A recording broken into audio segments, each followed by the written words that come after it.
नमस्कार, मी पालघर जिल्हा प्रतिनिधी मच्छिंद्र पष्टे। आज आपण पाहू शकतायत की आज या तानसा नदीला अतिशय भयानक अशी पूर परिस्थिती निर्माण झालेली आहे। समोर आपण पाहताय स्मशानभूमी पाण्याखाली गेलेल्या आहेत।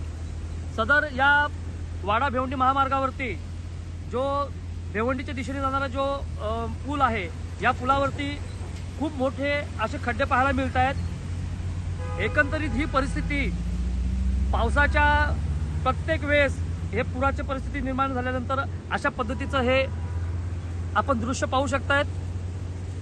आता आम्ही आहोत अंबाडी जवळील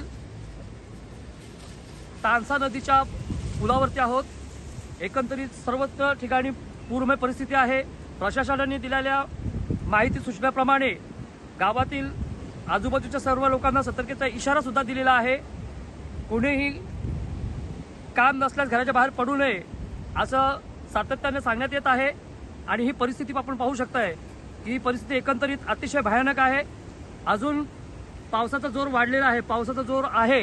या एकंदरीत परिस्थितीमध्ये जर पाहायला गेलं तर दुपारनंतर पुन्हा पाणी वाढण्याची शक्यता आहे।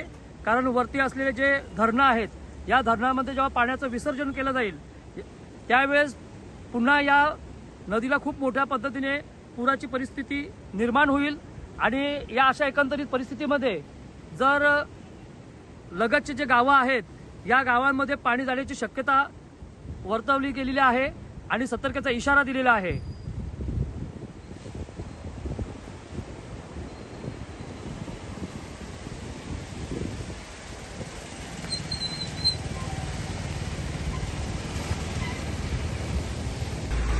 दादा, काय म्हणाल?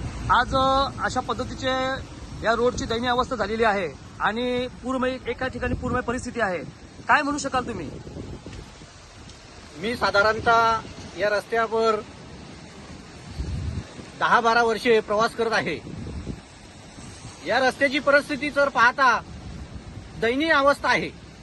या रस्त्यामध्ये एवढे खड्डेमय की खड्डा कोणत्या परिस्थितीत चुकत जायचं ही आजपर्यंत आम्हाला या गाडीवाल्यांना फार त्रासदायक हा रस्ता होत आहे।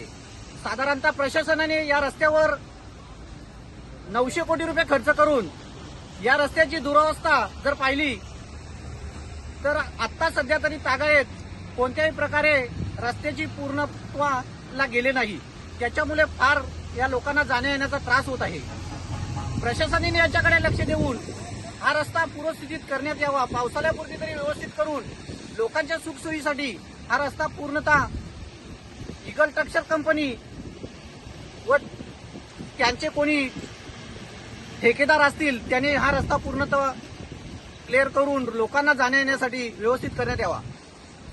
तसं बघितलं तर वाडा भिवंडी हा रस्ता ग्रामीण भागातून शहरी भागात जातोय आणि शहरी भागात जात असताना हा या स्थानिक लोकांचा कणा आहे आणि या कण्याने आपण ठाणा भिवंडी जाऊन मुंबईचा प्रवास करू शकतोय।